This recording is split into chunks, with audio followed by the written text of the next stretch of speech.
The biggest the number one issue when I am coaching CEOs of companies, very large companies, the biggest issue is around and this would not surprise you, Carey, because this is totally your wheelhouse too, is around burnout and their lack of time management. Welcome to the Carey Nieuwhof Leadership Podcast, and I hope this episode helps you thrive in life and leadership. And if you enjoy it, hit the like button and subscribe to my channel so you never miss a thing. Look, pastors, I know how challenging it can be to keep your sermons fresh and relevant, especially when you preach week after week. So to help, I've created for you a 10-step preaching cheat sheet. After decades of preaching, I've simplified a sermon preparation method I use into a series of steps that help me ensure my sermons are engaging, relevant, and memorable before I deliver them. It's super easy to use, just 10 prompts, and you can start using it as quickly as today. Visit preachingcheatsheet.com or click the link in the description to get a free copy sent to you today. This episode is also presented by Generis. Now, Generis knows that while many churches take a one-size-fits-all approach to giving, there are several stages of giving that most givers go through, and it's essential for you to recognize each giver's unique phase. For example, the approach to a mature giver differs widely from that of somebody who's new to giving to the church. And so what you need to do is you got to tailor the engagement to the distinct stages of givers, enabling the church to embark on a journey with each individual. The Generosity Strategist team at Generis understands the needs of each of these givers well, and they've developed free tools and resources to help you identify them in your church. To take advantage of these free tools or to schedule an introductory coaching call, visit generis.com/Carey. That's GENERIS.com/Carey. And now to today's episode. Well, Karyn, welcome back to the podcast. Thanks for having me back. Exciting. Yeah. It's great. We talked a lot about your personal story last time you were on, and we've gotten to know you. Tony and I have gotten to know you and your husband, Brent, a lot better, and your family over the last couple of years. But we thought we'd bring you back on and just drill down a little bit deeper on some of the things that we talked about. So I'd love to go back. You talked about your childhood, so we don't have to repeat a lot of that. But when was the first time you thought you were a leader? Did you have an aha moment? It's actually a good question, Carey. I don't really remember thinking I am a leader. I do remember being as a teenager thinking I have got to kind of start leading my own life and figuring out what it is that I want and where I want to go. I remember having those kind of thoughts as a teenager. And I mean, I really think now looking back, that is kind of the starting point of leadership, right? I mean, well, you had that moment where you were diagnosed, right, with that, quote, disability, and you're like, well, I better, and your parents were great with it, and you kind of had to go like, all right, I guess it depends on me, because the system's not coming to save me, The system is not going to come save me, but I remember being 16 and being and starting to get real clarity on where I wanted my life to go and what kind of things I wanted to do. Okay, that's interesting. What did that look like? Well, ironically, it started when my dad picked me up at camp. And he picked me up at camp when I was 16. And he said, "How was camp?" And I said, "It was good." And he said, well, tell me about it. I said, "Well, it was good. I realized a few things." He said, "Well, what did you realize?" And I started sharing with him some of these ideas and these dreams I had. And it was all kind of inspired by conversations I had at camp. And one of them was that I said to him, I'm like, I want, 16 years old, I said, I really want to buy a cottage before I buy a house. And he goes, "Where did that come from?" He's like picking me up at camp. Typical 16-year-old. Little 16-year-old. And because what happened was I was at this camp and everybody would go to their cottages on the weekend. And we didn't grow up with cottages. I didn't really know what a cottage was. Your dad was a pastor. Yeah, my dad was a pastor. He didn't have the budget we did not have a cottage. Yeah. And it was the first kind of exposure. I mean, this is interesting, right? In terms of exposing yourself to other ideas and possibilities. It was really my first experience where I was kind of exposed to something that I had not really experienced. And my brain started to expand in terms of kind of goals. So that was certainly one. And then the other one was once I realized I was starting to get some traction with my academics, I remember saying to my dad, I want to get my doctorate. Like I was, again, and I'm still struggling at school. It's not really looking too promising, but I started having these visions and ideas around where I wanted my life, to go, and that it was going to be somewhat in a service to other people. I didn't have the clarity about what exactly was going to be, but it all started when I was a teenager, which is why actually I love speaking to teenagers, because we think that leadership is like a title and a role, which I totally don't agree with. I think leadership skills you can start teaching it to children, and it really is a mindset. And you can actually start developing it actually quite young. But the first part of it is you have to kind of start leading your own life and getting clarity on your own life before we think that somehow we can kind of be a leader to anybody else. So very long-winded answer to say I'd say when I was a teenager. No, it's not long-winded. It's helpful. So going back to 16, I mean, you didn't have TikTok. No. You didn't have Instagram. Today, I could imagine a 16-year-old saying, hey, I want to own a cottage before I own a house. But like, I didn't think about home ownership at all as a teenager. And I'm a few years older than you, but not like 30 years older than you. So like, what made that pop in your head? Or you really don't know? I think it was just this sense around, I started getting, when I started working through my disability, and this is where my disability was like such a gift to me, right? Like it really was such a gift. Yeah. Because all of a sudden I realized that I started, I had certain goals, and as long as I could put my hand up and ask for help, I could actually start getting some traction on those goals. And so I started getting really excited about goal setting, just goal setting in period. And so I think the idea around real estate was, everyone's, I would much rather have a cottage where you can invite a whole bunch of people up, and it's way more social than getting a big house. And so it's not very exciting just to go to somebody's house for the weekend, but it's exciting to go to somebody's cottage for the weekend. And so I think I just started kind of expanding my brain around what possibilities were kind of out there. And then noticing with people around me going, oh, I like that. Oh, I like that. Oh, that's kind of fun. So honestly, Carey, I think it was just being exposed in that particular age. It was very formative. And, I think that, children is formative in terms of like the development, but teenagers, adolescents, super formative years where people are really understanding in terms of who are they? What do they value? What do they want? Where do they want to go? How do they want to serve? So as parents, if we can really try to help shape our kids in those formative years, it's very powerful. So I have 12 questions now. Let me back up a little bit. So were you 13 when you were diagnosed with I was 13. the learning disability? 13. Okay. You are, this won't shock you, one of the most driven people I know. Really? No. Like yeah. Oh yeah, 100%. You're just like, go, and you see something like your TED Talk and you go do it. And I'm wondering, did that come about at the time you were diagnosed as a response to that? Or were you a driven little girl in your first 12 years too? Like when you look back on that, I'm wondering, I guess the question under the question is, where did the drive come from? Where did the drive come from? It definitely wasn't really there before I was 13. I worked hard. I was always a hard worker. Like I always had very strong work ethic. And I remember, having a little paper route and multiple babysitting jobs and working hard at my school. So I remember that part, but I really started getting traction in my life, I would say in my 20s, when I really started to get clarity more about with where I wanted to go. But I got, to me, goal setting was so fun.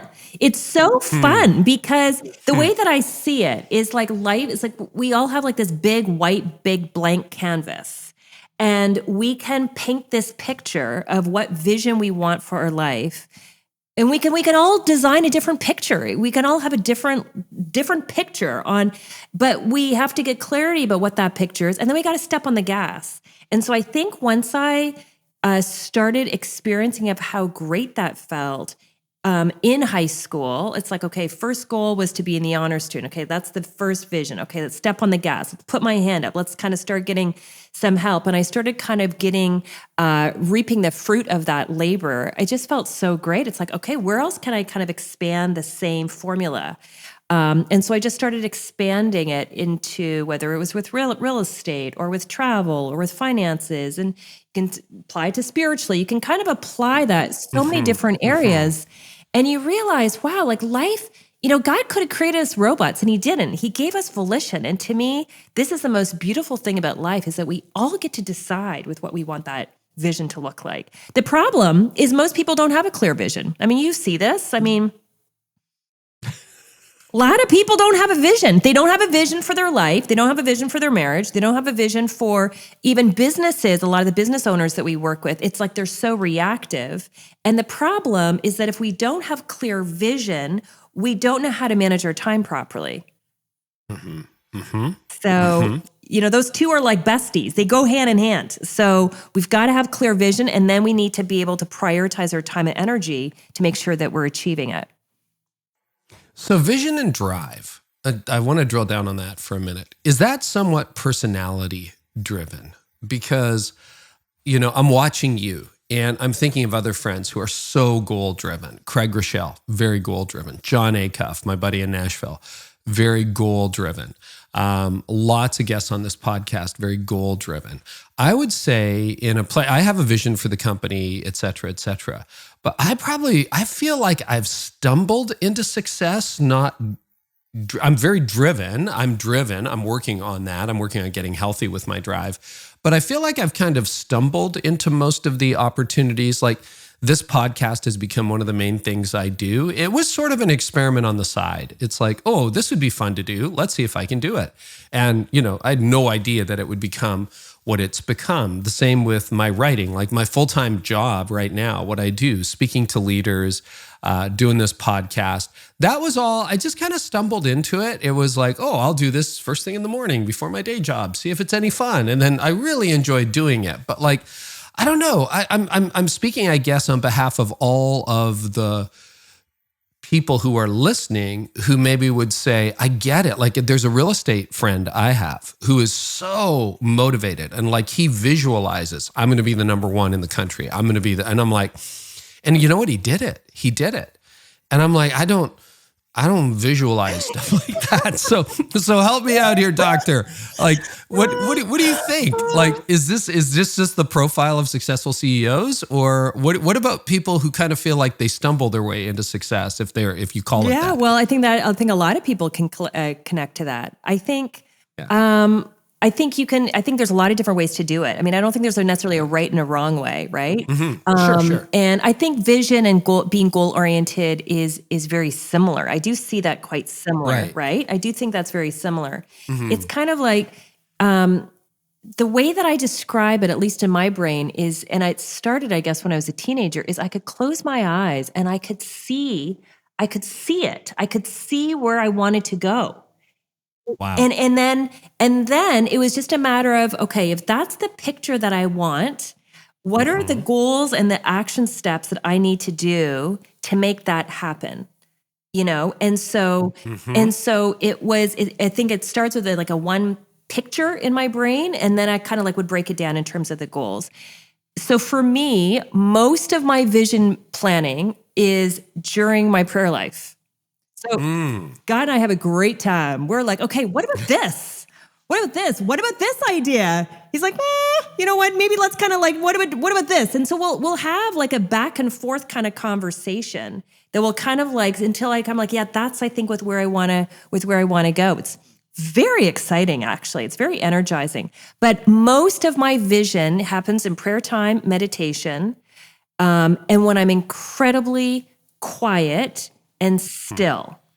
It does not happen in my busyness. So it usually will happen when I am either in the morning when I'm doing my meditation gratitude, or it will happen when I'm in the bath, in the hot tub, or if I'm in driving, where it's completely quiet, which is, I think, why it's so important for leaders to create space to be quiet, because I think a lot of times we get some of our best creative ideas when we can remove ourselves from the busyness. Oh, I completely concur on the solitude and the quiet, the stillness. That's so good. So I think, I haven't really thought about this before, and I've had many goal conversation on this podcast, but I think one of the reasons, and I've got annual goals and all that stuff that I try to hit, but I think one of the reasons is I want to make sure I'm not out punting my coverage, with these crazy audacious goals, but I've seen you hit them. It's like, let's do a TED Talk, and it's one of the most downloaded of the year, et cetera, et cetera. I've seen you do that, but I guess, part of me might be a little bit afraid of like setting a big goal and then not hitting it, et cetera, et cetera. So any thought for people who struggle with goals or maybe, would say totally respect what you're doing, not critical of it at all, but what about for those of us who would say, yeah, I just don't operate that way? And yet, I think other leaders make progress in other ways. So I'm just curious if you have any other thoughts on that. If not, we can move on. No, for sure. I mean, the thing with goal setting, I talk about this a lot in my book, The 3 Chairs. I talk a lot about goal setting because goal setting is actually one of the best ways to sit in the middle chair, actually. One of the best ways is to learn how to effectively set goals. So what often happens with goal setters, with goal setting, is people do one of two extremes. Either they're so afraid of failure that they don't even bother setting any goals at all. Sure. Right? Or they set the goal that's too high and it's unrealistic. And then they're kind of almost setting themselves up for failure. And so I think the secret, in my opinion, to effective goal setting is to make it's kind of the way that Google teaches their employees to do it, where it's stretching but realistic. So you can see it. But it's pushing you outside of your comfort zone, but it's still doable. And then the other thing is being willing to ask for help. I mean, that was the game changer for me, is knowing I cannot do this by myself. So if this is really the goal that I want, who is the person that can actually help me cross that finish line? And so in literally all of the big goals that I've ever set for myself or a company has been, this is the goal, and who do I know that's already achieved that goal? And I need to get them to help me. Like, how do you ask for help? Help. Very straightforward, Carey. Help. I don't know what I'm doing. Right? When we launched our marriage mastermind that, you and Tony are part of, I was like, I've never done a mastermind before. In Canada, they're not really a thing. They're not a thing. I didn't even know what a mastermind was. You made it possible. Right. And so, and this is, again, think about the mastermind as an example. Like, I had never even heard of a mastermind, and then I got invited to be in one in the US. And then I'm like, wow. So all of a sudden, exposure, right? Same thing like the way that Cottage was now exposure to me when I was 16. 49 years old, all of a sudden I'm exposed to what a mastermind is. And you're like, oh, wow, I think I like this. This is actually pretty cool. I think I'd like to do a mastermind. Actually, I think I'd like to do 2. So we launched the marriage mastermind, which we sold out. And then we are launching a women entrepreneur mastermind, and specifically for women in business. And so, but it's only because I was exposed to that I actually even thought of that as actually a possibility. And then the next thing is put my hand up, and who actually knows how to do masterminds really well, and basically picking the phone and saying, I would love to learn from you. So, and I find most people are quite willing to help. That's been my experience. I was going to say, yeah, because, there's a lot of very busy leaders who have a ton of inbound. Are there any because I can see people taking notes right now and going, okay, I'm going to ask for help. Any do's and don'ts on asking for help, or whether to know, like, all right, I just met this person. Can I ask them for help? Yeah. Does the relationship have to mature a little bit longer? Like, what are you learning about asking for help, do's and don'ts? Okay, good question. So in terms of, I would definitely ask for help from somebody that you have already established a little bit of a relationship with. I think it's going to be too, like if you just meet somebody or you just sign up for, their Instagram, you say, I've had people email me, like, direct message me, can you be my mentor? But I've never even met this person before. Right? Like, and so you want to make sure that you've got some bit of a relationship with. So that would be kind of the first thing. And then, and sometimes, a lot of times they'll just kind of like give you, like little baby steps, or like read this article, or go to this, or sign up for this newsletter. Or, so I think, any recommendations that they actually share, I think it's really good to kind of certainly follow through with, for sure. But I would actually start with people that you actually know. And if your resource has sources, whether it's books or articles, like power through it. A lot of the stuff that I've learned, it's like in my books, as probably it is actually for you as well. Do you find it difficult to ask for help? Yes.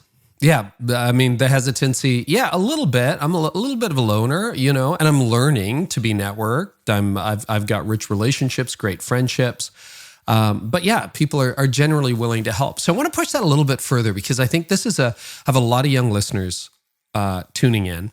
And so they're going to want to action this. So I think you dropped a really good point along the way and you just kind of said it casually, but I want to underline it. If you're going to reach out to somebody, at least have read their books, right? Like if I'm reaching out to Seth Godin, who I've gotten to know, I'm not going to be like, dude, never read your work. Can you help me out? Can you give me an hour of your time? Like, okay, read a few books, read the blog, subscribe to the newsletter. Yes. At least be cognizant. But now I want to take it to a real life case study. All right. I hope, and we can cut this out if you don't want to go there. But you're a few doors down from Robert Herjavec from Shark Tank, right? And he wrote the foreword to your book, etc. So you got to know him a little bit. But suddenly you're at a party and all the sharks are there. And some of the dragons from they're on this nice lake north of where I live, where you live. And, that's where like Cindy Crawford has a place down the road and stuff like that. So, you've met them once at a party. That's not enough of a grounding to reach out to, some of the sharks and go, hey, can you introduce me to Mark Cuban, who I don't think was there, right? Yes, no, Mark wasn't there. Yeah, no, that's a good point. And I think, but what I did is I started following them on social media. And since I've started following them on social media, like talk about like little baby steps, right? So, and we had a fabulous conversation at the party, and they were all quizzing my husband and I about our business. I mean, it was actually quite fun. Actually, I felt like it was like an unscripted Shark Tank experience. But I started following on them on social media, and some of them have actually reciprocated. So it's interesting in how it sometimes can just start a little bit, but yes, you don't want to, relationships are an interesting thing. And celebrities in particular are extremely, extremely cautious with who they bring in their circle. So we have several celebrity clients, and that inner circle, man, does it get like super small and super tight. And so you have to be very careful about how you kind of protect and nurture those relationships. Okay, that's really good advice. So you're not hitting up Kevin O'Leary like, when are we going to write a book together? No. That kind of thing. Yeah, no, definitely not. See, that is such a good thing because I've definitely seen it where somebody meets, let's say a large church pastor, that kind of thing, immediately posts it to social as though they're their best friend or uses it on their website. And it's kind of like, whoa, hang on there. That's a little too much, too fast. Okay, that was super, super helpful. Now, speaking of Seth Godin says a lot of people waste their lives waiting to be picked. And his constant refrain is pick yourself. And that doesn't mean pick yourself to be a New York Times bestselling author or whatever. What it means is ship your work, right? Get it done. I notice that you seem to do a very good job of just saying, all right, it goes back to when you were 13, right? Nobody's coming to save me. I got to figure this out. I'm not supposed to graduate high school, but I want to go get a doctorate. I want to own a cottage at 21, 22? 20. What was it? How old? Close 20. enough. Oh, gee, yeah, close enough. Yeah, come on. Let's go back. You're not even officially of age yet in a lot of states, and you're owning your first real estate, right? So the whole deal. What are some keys to picking yourself? What are some do's and don'ts when it comes to that? How to pick yourself. I know. Actually, I saw that you posted that quote from Seth Godin, which is so awesome. I love that. I actually I meant to reshare that because I thought that was actually such a great one. I think it kind of goes back to the message of my TED Talk. It goes back to the message of my book, The Three Chairs. The whole sense around worthiness. Like so many of us, we think our worth is based on somebody else approving us first. You know, I'm okay if so-and-so likes me, or if I get so much like. And so to me, I think you just have to, the way that I look at it is we just have to decide on what is it that we want, and then chase it. Go after it. Like, don't wait for somebody else. I mean, somebody else may not come. They may not. And why would we give all the power to somebody else anyway? Right? Like, you know, like, so to me, I just feel like so much of everything of my life's work is around getting people to really understand their self-worth and to take hold of that white canvas and start painting a beautiful vision for themselves and start stepping on the gas. Like, and no more victim mindset that life is happening to me. Like, start making your life happen is maybe another way of actually saying it. So I want to get to a couple of successes, and I want to break those down. But have there been times where you picked yourself, or you wrote a vision thing on the board, or a goal, or out of your prayer time, your quiet time comes a vision, and it didn't work out? And then when it didn't work out, give us an example. And then how did you respond in that moment? Because my theory is a lot of people try that. They're like, well, I tried to pick myself, and here, Karyn, it didn't work out. Talk about a time like that. And then how did you bounce back?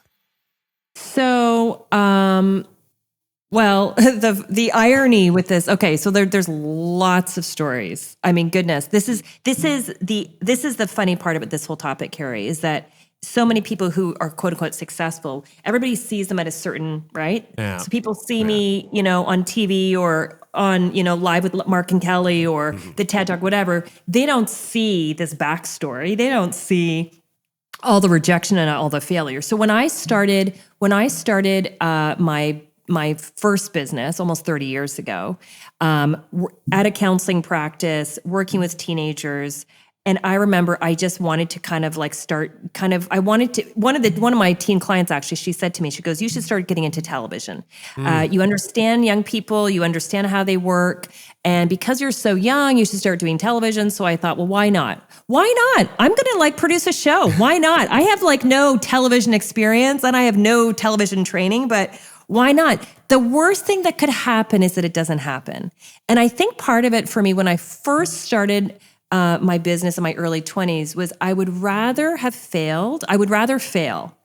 This is very much of a philosophy that I have. I would rather fail than not to have tried.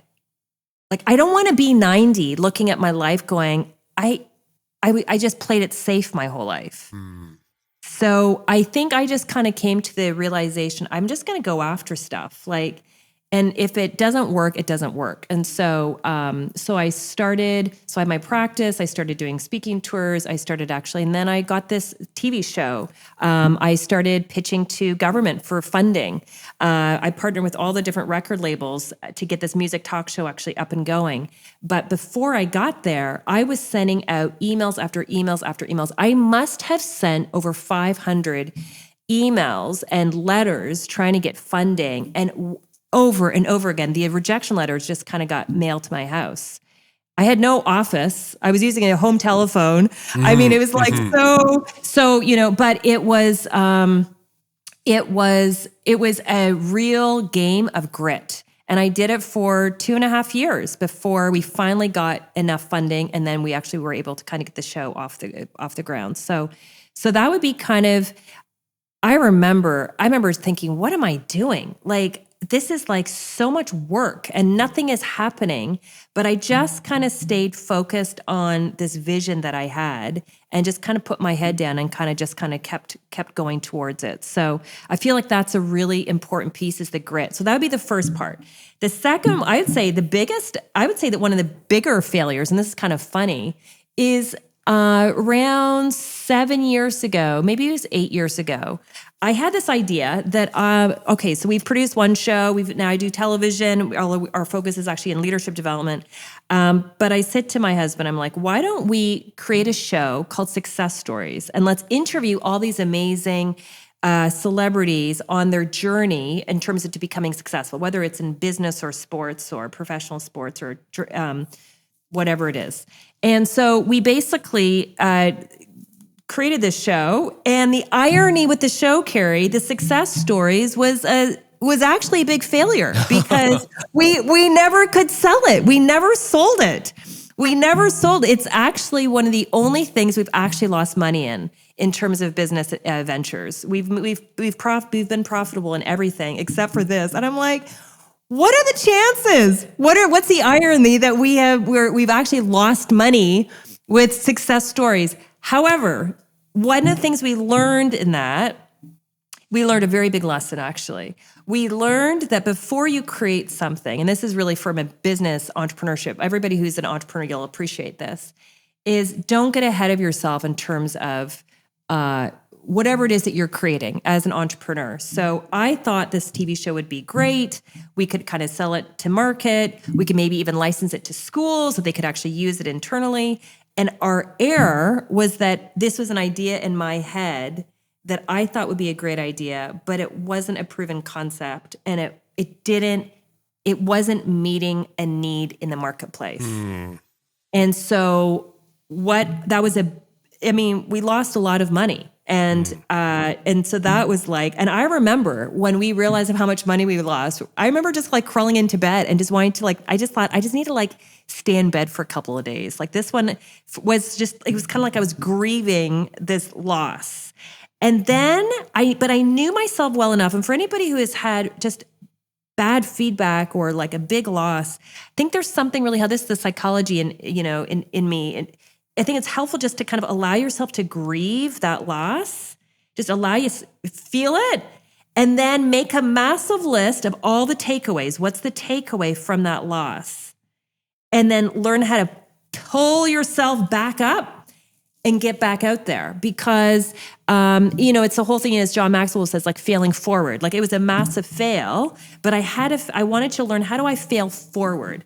And so the failing forward, this is the irony of actually, the failing forward was realizing never create another product or another service or invest any other money in another business venture until I've talked to my audience and let my audience tell me what is it they need, and don't put any money towards it until money starts coming in first.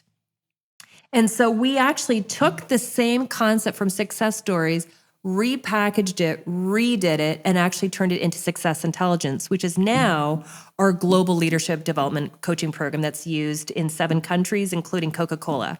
And so the very failure that we had, I would say the biggest failure we had, has turned out, we took the lessons and turned it into with what is now one of our biggest successes. But man, I will tell you, that was hard. That was really, that was hard. That was like gut-wrenching, difficult. And from it's not just the money. It was the time. It was the energy. It was like, people are like, what happened to that? And people are like asking about it. So anyway, we still want to actually like load it up on YouTube. And, now it can be kind of a free resource for everybody. But right now it's just sitting in my office. All these fabulous interviews, professionally done, is now sitting in my.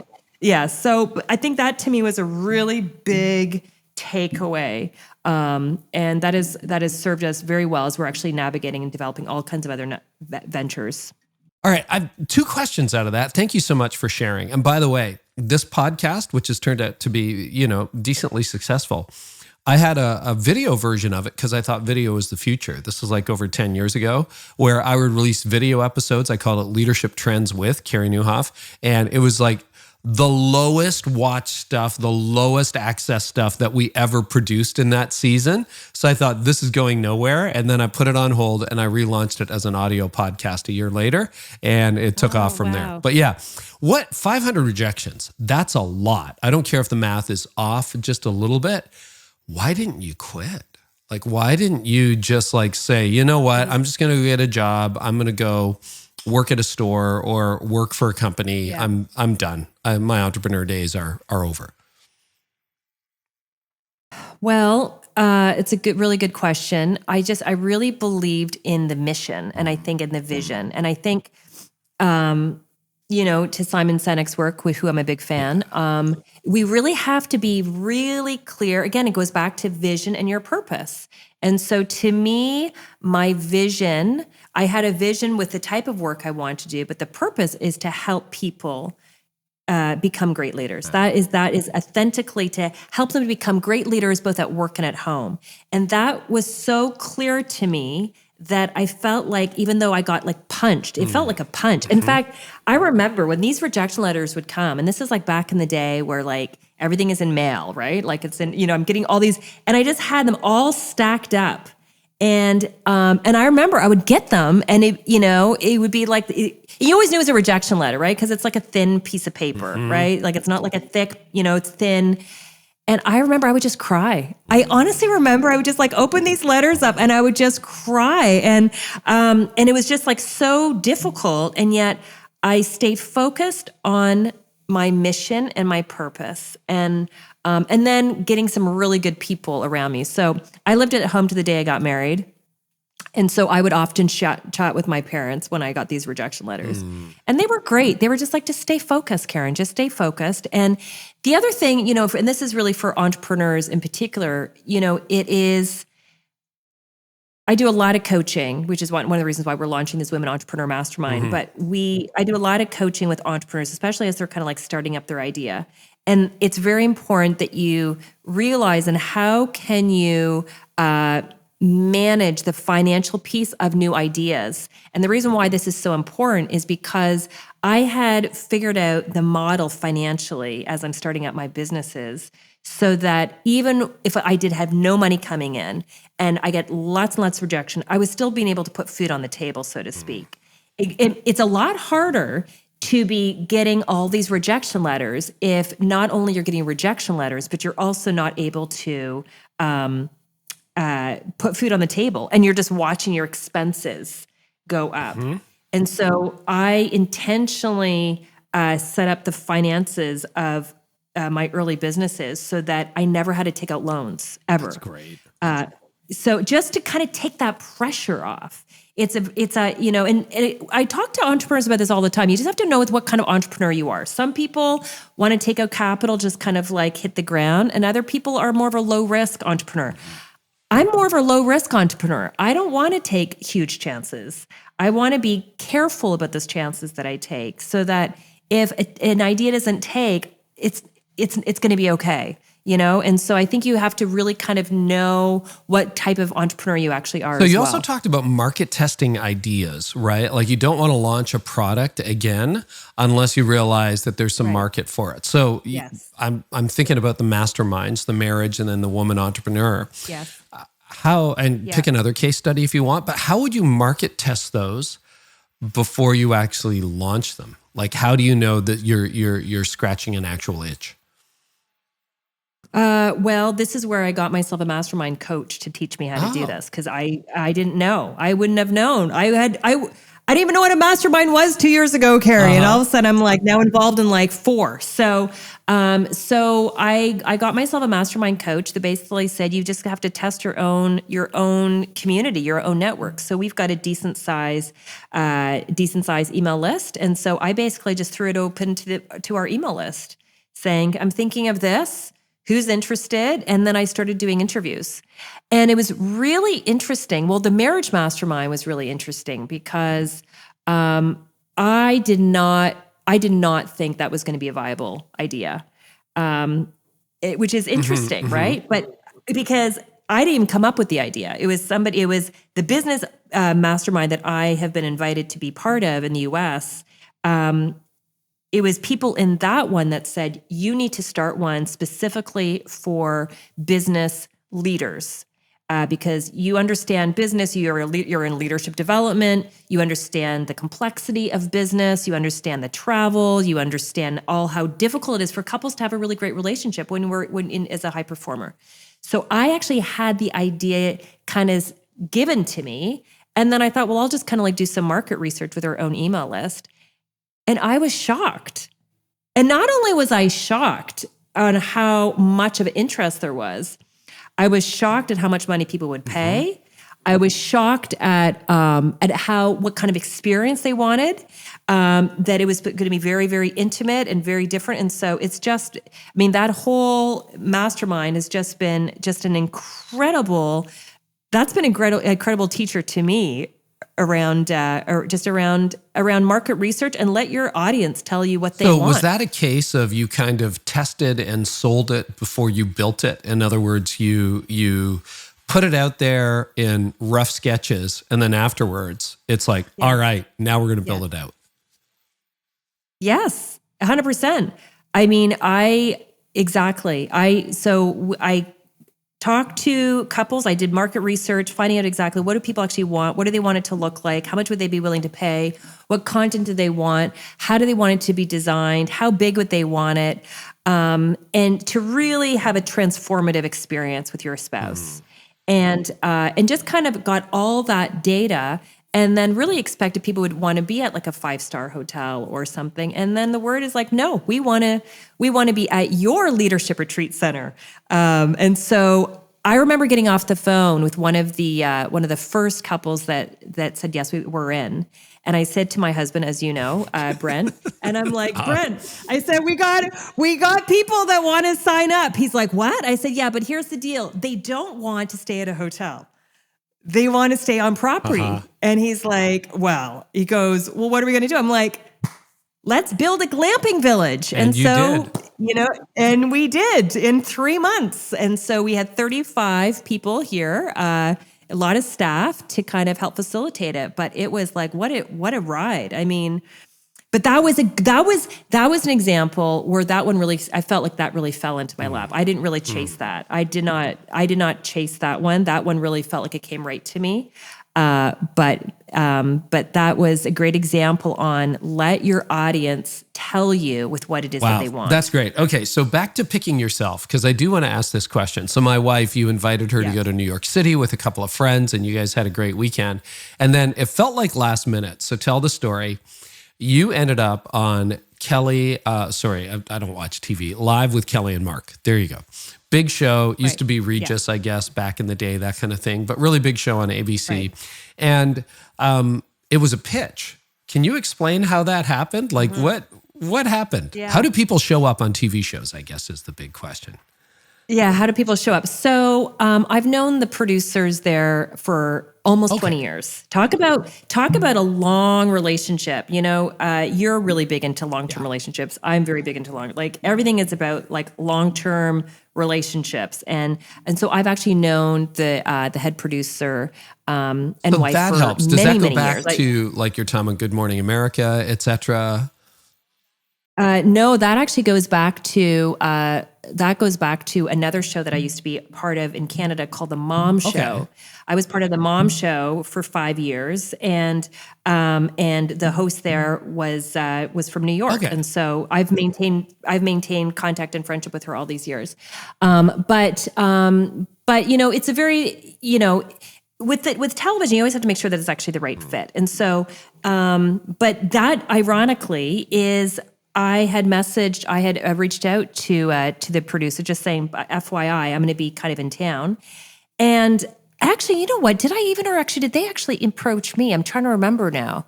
I think I messaged them that I'm going to actually be in town. And then they approached me saying, can you actually pitch some ideas? Oh, okay. So I didn't even have to pitch the idea. They actually, they just kind of, they had, because we've known each other for a long time. The topic around embracing your age, which is what the topic was fun because I'm turning 50 this year, and that's why we were in New York to celebrate an early 50th birthday for me. But that is a great example on just building relationships, building authentic relationships, and then you can kind of grow and evolve with your audience. That's really cool. So that's a 20-year relationship that you've just that's a 20-year relationship nurtured along the way, and away you went. And then you reached out. It's like, hey, I'm going to be in the city, and away you go. Okay. And away I go. Yes. All right. Well, let's shift gears a little bit. You coach top leaders and executives in the world. And definitely, I know we talked about this before, online and offline. When you're dealing with a Fortune 500 CEO, often when you're backstage or at lunch or on a plane with them traveling somewhere, it sort of veers off business strategy and goes into, hey, my kids won't talk to me, or my wife and I are really not doing particularly well, or I'm worried about screwing up my family, et cetera, et cetera. Hence the marriage mastermind, right? Let's make marriage better, et cetera. Right. What are the top 2 or 3 issues you consistently get asked by high-performing leaders? It's a good question. Okay, so let's talk about the work. I'll talk about the work, and I'll talk about the marriage, because those are two different ones. The number one issue when I am coaching CEOs of companies, very large companies, the biggest issue is around and this would not surprise you, Carey, because this is totally your wheelhouse too, is around burnout and their lack of time management. So in my book, The 3 Chairs, right? When we talk about, left chair, insecure, right chair, arrogant leader, middle chair, confident leader, one of the key things when we're talking so much about being in the middle chair, the healthy leader, the confident leader, the leader that has a clarity in terms of what their vision is for their life, taking action on that. In order to do all of that, you have to really dial down your daily routine. It's one of the first exercises in the book, the first 4 chapters. I give examples on executives. I'm like, how do we do this? How do you have enough time? Because the thing about time management is so interesting, is that we all have the same amount of time. We all have 24 hours, and yet how we all manage the time is actually quite significant. And all the hours are weighted differently. And so one of the first things I do with senior leaders is getting them to really figure out, how many hours do you need on strategy? How many hours do you need for delegation? How many hours do you want with your wife? And we actually start designing it for what I call a high-performing daily routine. And time management is one of I know we've talked about this before the last time I was with you, but the leadership scorecard, the 5 core skills that leaders can actually develop, time management is one of the 5. And so if we need to have a vision, we have those goals, but we've got to be able to manage our time properly. Otherwise, we won't know how to achieve those goals. And so that is one of the most important tasks on the business side. Ironically, it's the same thing on the marriage. So in our marriage mastermind, when we talk about what are the biggest obstacles for high-performing couples, one of their biggest obstacles is lack of time. So we have lack of time on the marriage side, and we've got lack of time on the business side. So therefore, the solution is we have to really get smart and really clear on how do we manage our time. And so if people want to kind of measure your leadership and your time management, we have our scorecard, dkleadership.org. You can get it for free, dkleadership.org. That's our website. And you can get our leadership scorecard, and it will measure those 5 different skills, including the time management one. Interesting that it doesn't go away. Isn't it? Yeah, that it is. Time management was an issue, and okay, so that's the number one thing. That's the number one thing. And it probably only gets worse because your inbound goes through the roof. Yes. Your responsibility goes through the roof. Yes. So note to young leaders, it's like, all right, start drilling down on that right now, because it's not going to get any better. It's not. And you know what, Carey? This is where all parents listening, you want to pay attention to this. This is the same issue I'm seeing with teenagers. How so? Because a lot of teenagers are struggling desperately with time management. And so we have taken the same high-performing daily routine that I teach in the 3 chairs, okay? All right? And we have modified it for our own teen boys. And this is the same process that we actually teach. When I'm coaching, I don't do a ton of coaching anymore for families, but I still do. I still leave a certain amount every week. And this is the same process that I teach for teenagers. Because if you don't learn how to do it when you're 15, then why do you think you can't learn it when you're 25? When life is going to go a lot more complicated. Has this escalated for teenagers? I mean, you've been working with teenagers for a couple of decades. I mean, with some of the millennials when they were 14, you were dealing with them. Yes. So has this gotten worse, or is it just a perennial flyer? No, I think it's gotten worse because I think there's so many distractions. Yeah. There's so many distractions. They have things coming at them at all different places and times. You've got extracurricular that has just exploded. And so, and then pressure from parents, perform. Yep. Pressure from parents. Then you've got also, you've just got, and then what's interesting about the time management, and this is where everything is so interconnected. Like, think of these 5 puzzle pieces interconnected, because the 4th one is on time management. The 5th one is around stress and energy and emotion management.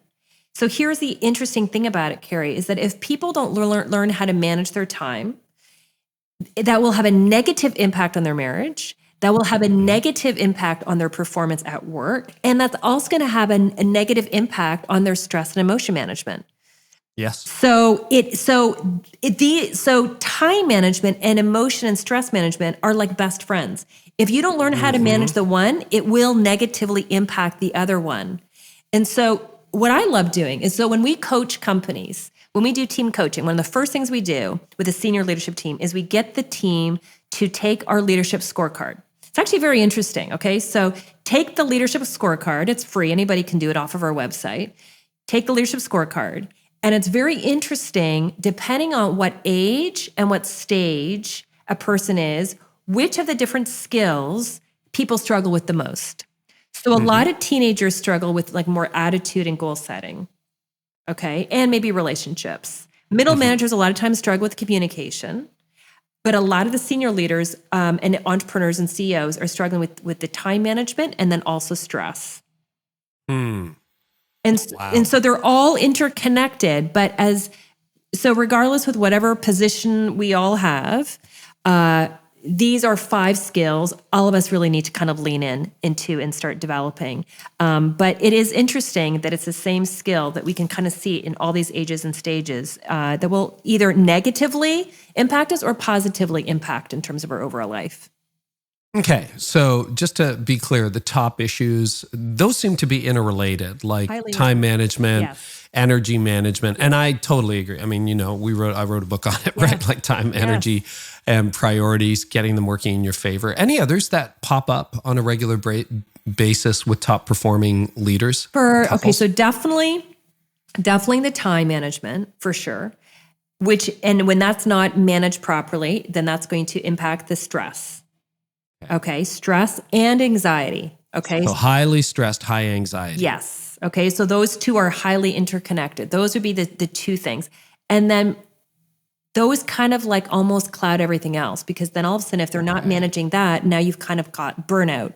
If people have burnout, my biggest concern with burnout, I'm preaching to the choir here, is burnout affects people's decision-making. So that's my concern, is that when people get close to that, all of a sudden, their brain just kind of goes in this fog and they can't make decisions, or they're making decisions that are not really like them anymore. Or they make terrible personal decisions. Yes! It's like, I'm going to do this stupid thing on the town that could lose me my job, or I'm going to take an inappropriate relationship with this person, and like, come on, man. I know. I tell everybody, like, if you think you're like even got a few of the markers of burnout, please go see your healthcare provider. Get help before you start making some really bad decisions. And it can happen in a heartbeat. Really I remember fast. that in my burnout season. It's like, oh, this is how that happens. Like when you feel this way on the inside, that's what you do on the outside. And it's insane. And it's interesting. I mean, one of my tensions when we started this podcast, you and I were chatting back and forth about, drive and vision and goal setting. But this is an area that I'm actively exploring right now in conversations with friends, and I need to take it up with my therapist. But I think I'm so focused on health and so focused on like sleep and rest and boundaries that maybe my drive has suffered a little bit in the last few years. Yeah. And I want to keep them in healthy tension. Like I think there's a really healthy ambition and a very unhealthy ambition. And I had so much unhealthy ambition in my 30s and maybe my 20s that I've sort of come out on the other side. And, I do have a stated vision I'm passionate about. I was excited to get to work this morning, excited to do these conversations, all that stuff. But like, I think you can almost get to the point where you're so balanced that, it's like somebody kick me in the pants right now because I need to get moving. Right. So yeah. I don't know. My wife said, Tony, well, I'm like, sometimes I'll say, I'm just worried I'm being lazy. And she's like, you're the last person on earth to be lazy. But, I don't know about that. Well, that's super helpful. And, those are the same issues in ministry. And if you haven't, and it's funny how they don't teach you that at Harvard. They don't teach you that at business school. They don't teach you that at seminary. You just end up there and you're like, I can't manage this. So what do I do? That's a real issue. Wow. Now, teenagers, my goodness, the time is flying. Before we wrap up, I want to talk about teenagers because, even this past summer, you're with teenagers, you were with the friend, daughter of really good friends of ours, building into her life. I don't want to give personal stories away, but this is an active area and you're raising two amazing young sons, right? Who we have the privilege of getting to know. What are the issues that you're seeing in teenagers today? So teenagers, it's fun because, I was a teen expert before I had kids and people used to say to me, oh, you just wait. You just wait till you have your own kids and we'll see whether or not your philosophy actually changes. And honestly, I just pull out my own books and just read my own books. It's like, oh, wow, this is like really good stuff. So, I wrote my first book. Was accurate. Yeah, there you go. So I wrote my first book on teens years ago, 20 years ago, almost 20 years ago. And what's interesting, Carey? The issues are the same. It's this. So they're the same issues, but there's additional challenges. And so the biggest issue for a lot of teens comes back to self-worth, which is why I did the TED Talk, which is why parents listening, I recommend watch my TED Talk. We've got free discussion questions you can have with your kids. We have it on our website, dkleadership.org. We watched my own TED Talk with our own boys last year for Mother's Day. It was like the best thing. And we had the best conversation around self-worth. And so I would say that is kind of like number one. That would be kind of like the name. Self-worth. Self-worth. Okay. So that's the first issue, self-worth. The second big issue out of that comes around friendships. Because if people don't have good self-worth, it comes back to the three chairs that we're talking about, right? So if people struggle with either the left or the right chair, if they're not in that middle chair, they're going to be attracted to people in that left and right chair. And it's really important for kids to really understand the three chairs, because once you have a kind of a common language. Yeah, just give us the tiny nutshell again of the three chairs, because we've referenced it a couple times. Sure. So quick summary is these are the three chairs. This is what the TED Talk is about. People who sit in the left chair are more insecure. They're not feeling so great about themselves. People in the right chair are more arrogant, cocky. People in the middle chair are confident and humble. And so the whole book is around how to get ourselves in the middle chair. And those 5 kind of core leadership skills that I quickly referenced, that's all in here as well.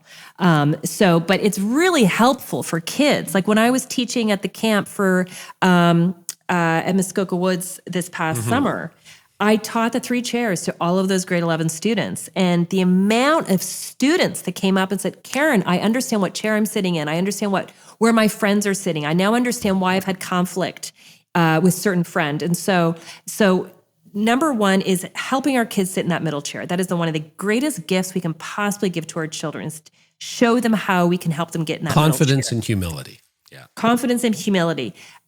Getting them, and once they're there, then they're going to be unconsciously attracted to the friends who also sit in that middle chair. So that is kind of a huge thing. And then the third one is really starting to get them to help them clarify with what their goals are. We do goal setting with our boys every single year. We've done it since they were little. And it's really quite fun to watch them do their goal setting exercise. And then they can kind of track how they're doing with their goals throughout the year. And they actually like going back to looking over the goals that they set out for themselves when they were in grade 5 and grade 6. And so, showing kids how to do goal setting, really important, stepping on the gas. And then coaching kids also on their time management. So all of the same skills, Carey, that we're trying to get leaders to do, that I talk about in the book, all those same skills, you actually start teaching it younger to children so that it becomes kind of on autopilot, becomes part of their second nature. And that is, I think, one of the greatest things we can actually help and empower All our right. kids. Last question. And I don't know that you can even answer this, but I gotta shoot it up. Okay. Just see if it happens. Okay. Why is this so hard? I mean, we have so much information out there. You've written on it. I've written on it. Yeah. Hundreds, thousands of leaders have written on it, spoken on it. It's not like we don't know. Yeah. Why is this the perpetual issue? Stress, time management, energy management, self-worth. I mean, maybe it's just like the diet industry. It's a $1 billion, $1 trillion industry. Yeah. We all kind of know Right. should be eating less sugar and more protein and whole foods and that kind of thing, but we don't. Yeah. Why is this always near the top of the list, Karyn? Yeah, I agree with you, Carey. Like once I learned it, I'm like, this is kind of simple, actually. This is not. I knew it, but then pain taught me, right? Pain, like I knew it ahead of time. And then eventually I realized I'm not a robot. Right. Yes. Right. So yeah. So I think I spoke at 2 conferences last week about this topic, and we were talking about kind of, what do we want? What's our vision that we all have for our business and our life? And then what are the roadblocks? And one of the biggest roadblocks, other than time, is people are so focused on watching what everybody else is doing. That there's FOMO, that there's worry that somehow that they're not going to be like, it's not going to kind of measure up, there's still so much focus on comparing ourselves to other people instead of actually kind of like focusing on our own lane. And I think it takes time, to be quite honest. It takes time. Like one of the things I love to do when we're doing this with teams is actually like take a pen and paper. Let's not just think about it. Take out a pen and paper and let's actually start road mapping in terms of what your goals are going to be and your high performing routine. Like let's not just talk about it. Let's do it. Let's action. Let's action item this. And I'm not exactly sure what holds more people back from just doing it. Yeah. It's interesting. There's still a very much of a prevailing kind of victim, kind of like, no, life is difficult and our culture is difficult. And it's like, yes, our culture is, but we get to decide on whether or not we're going to be part of culture or we're going to live our life counterculturally. Yeah, you're right. There's an agency issue under that in the same way that there's an agency issue under the fitness industry. And actually, for people who are committed to teaching spiritual growth in the Christian faith, there's a bit of an agency there too. You don't just absorb health, right? It doesn't just come to you. It doesn't seep through your pores. This is a decision you need to make. Well, Karyn, this has been incredible. Do you have a final word, final thought you want to share with leaders to encourage them, challenge them? I just encourage everybody listening, just like Karyn and I are talking about, don't just sit back and go, oh, that was a good interview. Take out a pen and paper, everybody. Take out a pen and paper and start thinking about your vision. What is your vision for your life? What is your vision for your marriage? What is your vision for your business? What is your vision as a parent?